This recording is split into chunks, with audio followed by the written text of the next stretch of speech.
Magandang araw, ako si Ninya Linyurong at sa araw na ito ay ating malalaman ang patungkol sa dalawang kagamitang panturo na aking nagawa. Una ay ang back-to-back na items na ito. Dito ay may makikita tayong isang puno.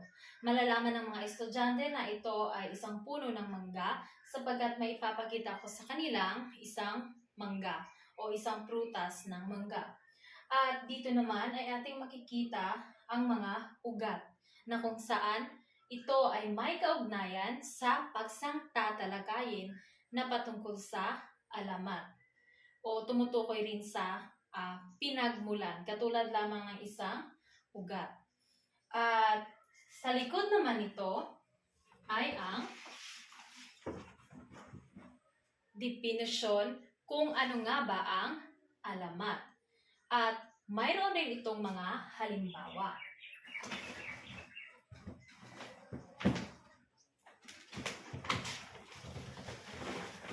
Ayan. Ito lamang ay ating hihilahin at makikita na nila ang mga halimbawa ng alamat. Halimbawa, sa alamat ng pinya, alamat ng bayabas, alamat ng aso, ampalaya, at alamat ng atis. Ngayon, ang ginagamit ko upang mabuo ang kagamitang panturo na ito ay nangangailangan lamang tayo ng isang matigas na kartolina o maaari rin tayong gumamit ng karton. At ito naman ay mula ito sa mga damo na makikita natin sa daan. At ito naman ay gawa sa niyog at ang mga bilog na mga bulaklak na ito ay mula naman sa mga damo na atin lang rin makikita sa daan. At dito ay ginugunting lamang natin upang mayroon tayong mahihila. So, ayan lamang ang patungkol sa items na aking nagawa. At ang pangalawa naman ay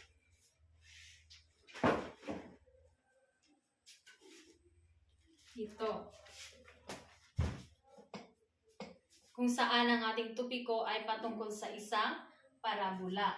Dito, mayroong definition kung ano nga ba ang parabola. At hihilahin lamang natin dito ang mga halimbawa ng parabola. Mayroon din tayong halimbawa. Ayan.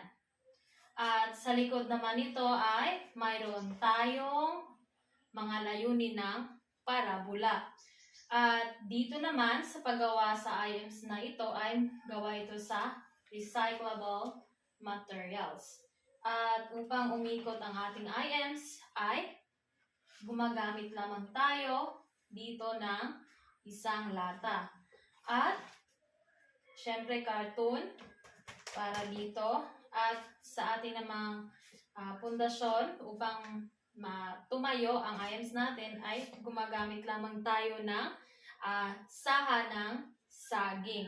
At ang ating cover naman na ito ay mula sa mga sira na payong upang maging presentable at kaaya-aya rin tingnan ng ating ginawang pundasyon sa ating items.